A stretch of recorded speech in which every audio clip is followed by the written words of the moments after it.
Hello, my name is Tucker Johnson, and I am your host today as we experience Nimdzi Live, where we talk about the latest and greatest in translation, localization, internationalization, culturalization, and all that fun stuff global companies need to delight their international customers. On this program, we like to invite guests who have fun and have some value to add for our audience of globalization professionals. I'm always eager to provide a platform to those with a good story or a good data set. So let us know if there are any topics you'd like covered or guests that we should reach out to for future episodes. If you haven't already done so, we go ahead and subscribe, follow, like, whatever platform you are on. We are coming to you live on LinkedIn primarily, YouTube, X, Twitter, Facebook, all of those platforms. Nimdzi Insights has a presence across all of those, and each one has a unique message to share about our industry. So I encourage you to go follow those. Today, without further ado, we are talking about multimedia localization, and specifically multimedia localization in the age of AI and what it really looks like when you're balancing the pressure to adopt AI with limited resources, high expectations, and the need to protect the human touch.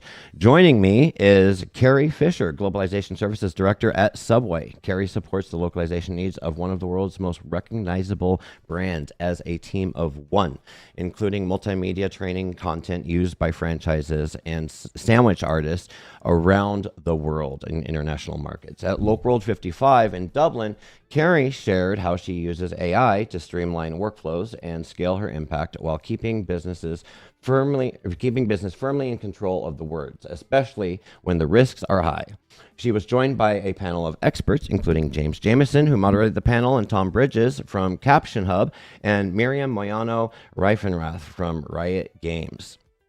Today, we're going to continue the conversation where automation genuinely helps, where it falls short, and why the right approach isn't simply AI first, but human first and AI accelerated. Carrie, welcome to the show. I hope I got everything there.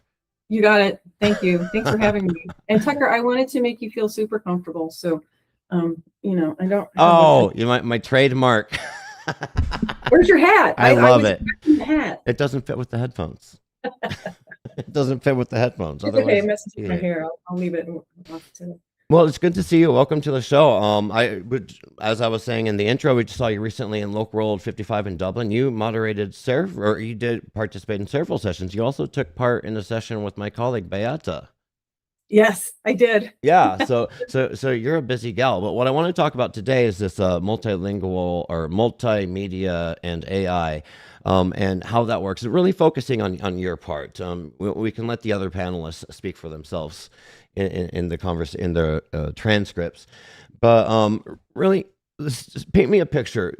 One woman localization show at Subway. What does it look like? What are you working on? What's your mandate, and why is this a good fit for you? It's a good fit for me because I really enjoy not only creating a strategy for a company around globalization, but I found that I really enjoy executing it as well. So it's kind of the best of both worlds. Before me, they didn't have anybody. And so it was kind of willy-nilly. And I really like kind of, herding the cats, making a centralized function within the company. And so all the translation and localization can come through one source and get done in a consistent manner. So that was the thing that, got me. I really enjoyed it. And I'm still here after 9 years. And I was going to say, your tenure speaks for itself, right? So you've seen some changes happen to the organization. And the latest change is this AI. And you were talking at Local 55 in Dublin about this. How did this come about, where this need to implement AI into your work? Well, first of all, tell us about the work that you're doing with multimedia, the training work. Oh, yeah. So it's really interesting. The multimedia work can vary from e-learning courses to what's new in Subway POS, or let's see, what am I doing now? Sub U. So we just kind of rebranded University of Subway to Subway University. And now we have 9 courses about how to use Subway Sub U. So, Huh. yep, it can, so it varies. Sometimes it's well, we've done an hour-long franchisee-facing webinar, Q&A about, I don't know, best practices about pricing or where to put the chips, whatever it might be. That needs to get subtitled as quickly as possible. So it's up to me to get it all done, whether I do it myself or whether I use a mix of vendors or individual linguists. So I have to automate as much as possible. So that's why AI really comes in handy, because I can connect my tools to each other. Obviously, AI does the transcript. I just look it over or have somebody else look it over if I don't have time, and then it goes out for translation. But that part is automated. Well, and so automation, AI, but a key distinction here is that what we're talking about is training videos, right? We're not talking about marketing videos. We're not getting into, No, or are we? No, well, okay, marketing. Maybe one No, day. I don't do the ads. If that's what you're talking Okay. about in terms of marketing, I don't do the ads. That's a whole nother ballgame that I don't touch, thankfully. Hey, I got enough to do. The e-learning videos and all of the, how to make a sandwich correctly videos, that occupies plenty of my time. And so tell me about, you were joined on stage by some Caption Hub, I remember. So you have a supply chain. I don't want to get into the NDAs and whatever and exposing information I can, but you're working with suppliers on this. You're going to have to, right? With a one woman show, Yeah, right? yeah, So it's all about the tools. so Yeah. where does that come in? Well, the first thing I did when I got here at Subway was onboard tools. Back 9 years ago, it was TMS. Now it's called whatever platforms, whatever you want to call it. I have that in place, and I don't mind. Obviously, I was there with Caption Hub, so guess who I use? Caption Hub. All right, you said it on me. I didn't want to don't out mind, anybody. I think they don't mind, and I don't.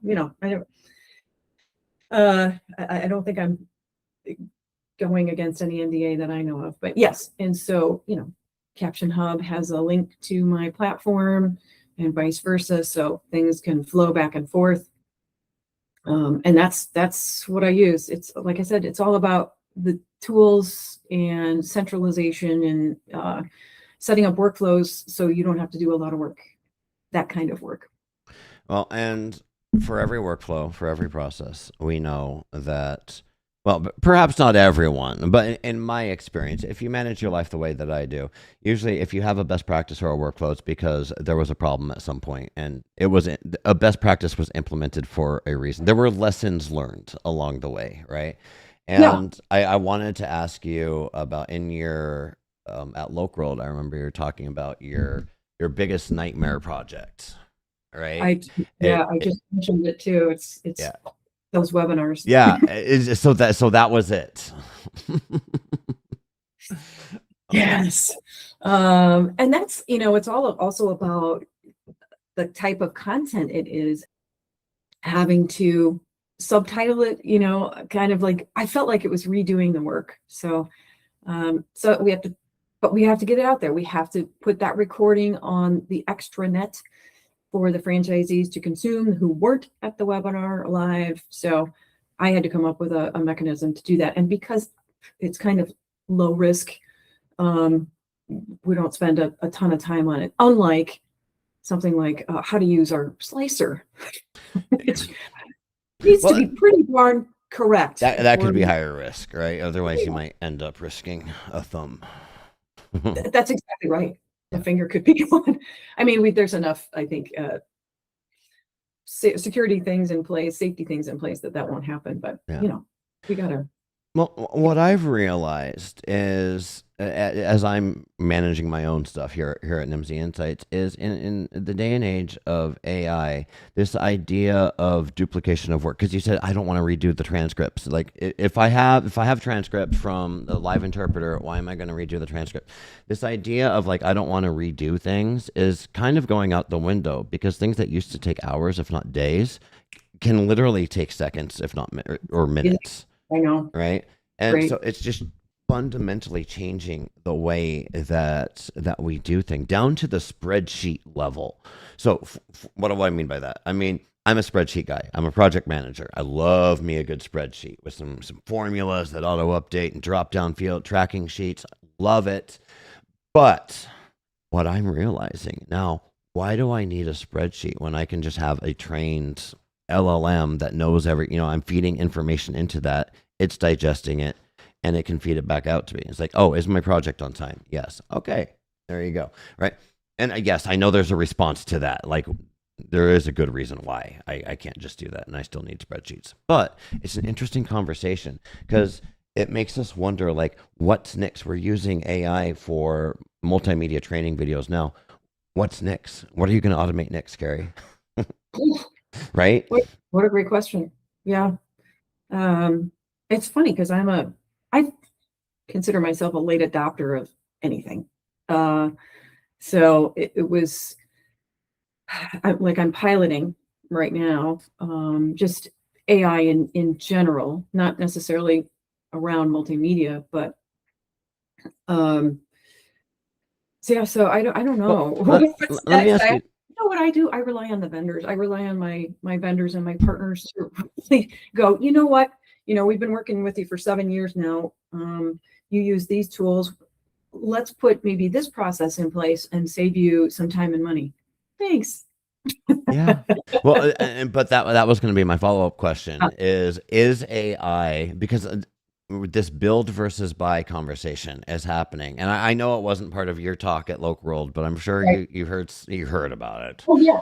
right? So with this build versus buy, it's like my question is, whose problem is this to solve? And by this, I mean everything. AI, evolving in the age of AI, evolving the TMS into an LLM, whatever's going to happen in the next 5 years. Whose job is that? Is it a vendor's problem to solve, or is it the enterprise side problem to solve? That's kind of like what I've been thinking about, because I see a lot of enterprises wanting to build it out themselves, and I see a lot of vendors have solutions that they're pushing upstream, which is good. Yes. Anyways, I'm talking too much. No, it's okay because it made me think about the type of company that we are and the type of company that Walmart is. As I Okay. understand it, they have built their own Hmm. Okay. and do it themselves, right? They have an enormous amount of content that they have to get translated. Subway is not that way. Right. We don't have the whatever, 1 billion words or whatever it was. I remember reading an article about it. And I was like, oh my God, so yeah, I mean, if you have that volume and you have the know-how and you have the team in place to do it, great. I'm a team of one and I am no expert in LLMs or, anything technical. Yeah. I have to rely on my vendors to help me with solutions. Yeah. Well, and there's And no shame in that, right? Like there's that's no shame in that, but it is as it should be. okay, What's right? that? I think that on the enterprise side, I feel like we're the ones that really have to figure this out and say, okay, I don't have the expertise. I don't have the resources. I don't have the time. Why not let the people that do this for a living help you figure this out? Yeah. I'm a piloter. I pilot the heck out of things before I onboard them. My vendors will tell you that because I want to make sure that it works. I can't trust anything to AI alone, Yeah. and I don't. Everything customer facing, franchisee facing, or even really internally facing. I still use people. Maybe AI does a first pass, but I have to have somebody look at it. I have to have my linguist look at it. Yeah. And so you're working with linguists through a vendor too, or do you have direct linguists that you're working with? I do. Yeah. I have several individual linguists, again, that have been with me, sometimes one of them for, I don't know, 5 or 6 years now. Yeah, And and going back to what you were saying, like I like that comparison that you made between Subway and Walmart, right? Like two different things. Like it's very hard to have these conversations. And welcome to my world. And cry me a I don't river, but you, I'm sorry. I mean, yeah, but that's hard. it's hard to be a consultant, and where it's hard to publish. I would say this is why Nimdzi does a lot more consulting, I would say, than market research that we publish publicly, because it's very hard to like write about something that's applicable to everyone in our industry. Because what's applicable to Subway might not be applicable to Walmart. And it makes sense. Walmart has very, very different needs. At that scale, you absolutely need AI. If you have the luxury of not having, you have 20 ingredients that go in your sandwich instead of 20,000 products on the shelf, then heck yes, hire a translator to do it right, really that personal touch, right? Yeah. So there's no right answer here. No, there isn't. That's the whole point. Yeah. Yeah. And I would hesitate. At some point, someone's going to come up with, and hey, it might be Nimdzi, right? This like an AI maturity scale or something. And it's like what I don't like about metrics like that is it forces everyone into a predefined outcome. Like you will be adopting AI, otherwise you're lame and not cool, and you can't sit by us at lunch, right? I mean that's kind of what it comes down to.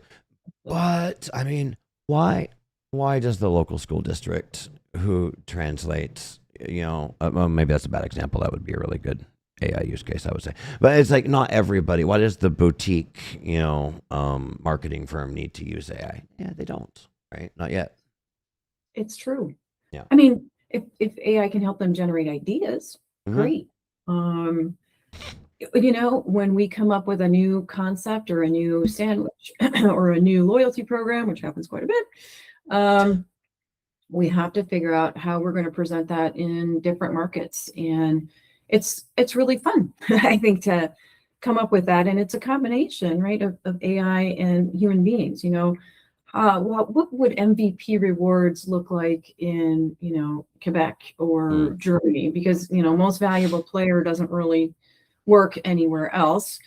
And so it's people and AI working together to figure out what's the best, the most fun, and what captures the essence of that concept in English into other markets.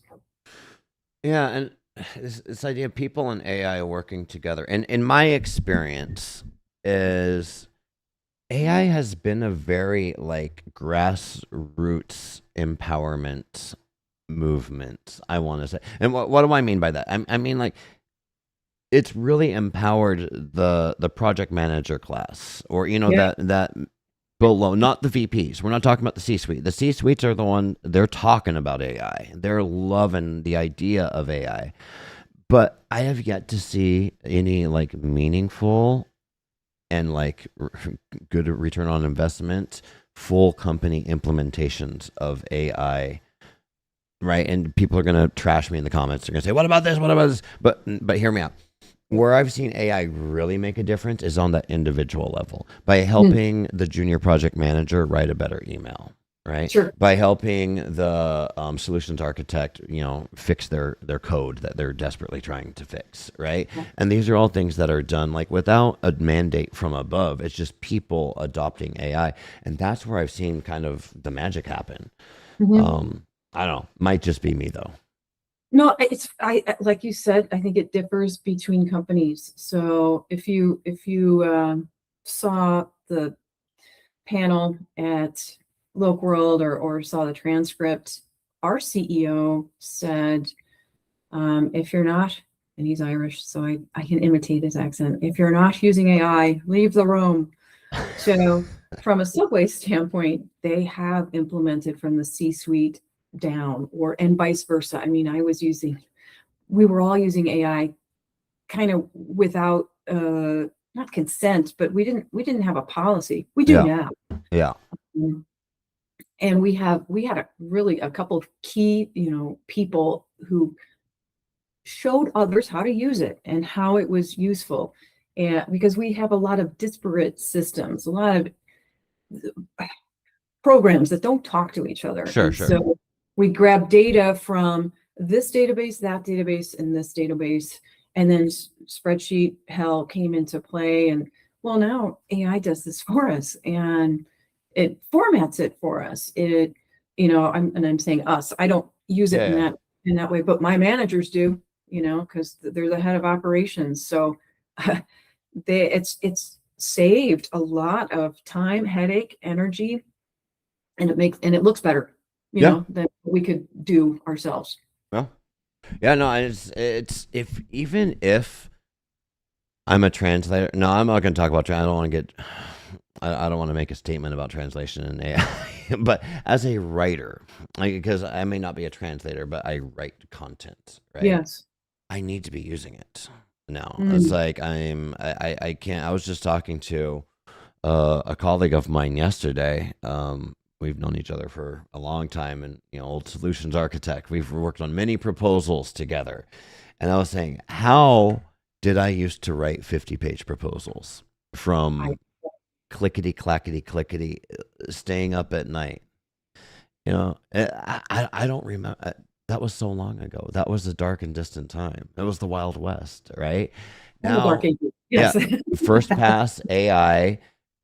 Is it awesome? No, it sucks. I have to rewrite the whole thing, but it gets me started. It's part of my process, Yeah. I right? think it's great for generating ideas. I really do. No? If I can go off topic, I'm using it to. So I'm the Oh yeah, president. this podcast is all about off Yeah, topic. good, So good, good. So I'm the president of my homeowners association. So my HOA, yeah, and our covenants, restrictions, our CCNRs are from 2017. And since then, the Idaho Code of Statutes has been updated, and we can now have flags and political signs, which, the oh, CCNRs yeah, didn't have. We got to update those, and it's a daunting task. Guess who's doing it for me? AI. yeah.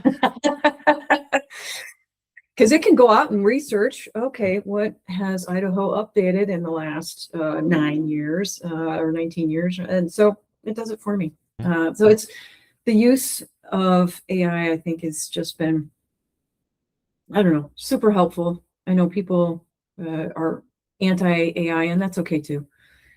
We need voices from everywhere. We Yeah, I really think do. so. I mean, because right now I still feel we're still very much in the negotiation phase of, as a society, as a global society, right? Like this is a new technology. It's going to have ramifications on everything from geopolitics to the price of milk. Literally, it's going to affect everything, right? Yeah. So I feel like we're still very much in that discussion phase or debate phase, if I want to be a little bit more aggressive. And that's why it's great to, read transcripts and go panels like yours, people talking. I don't think there was a lot of debate, in your, but we need those conversations. Yes.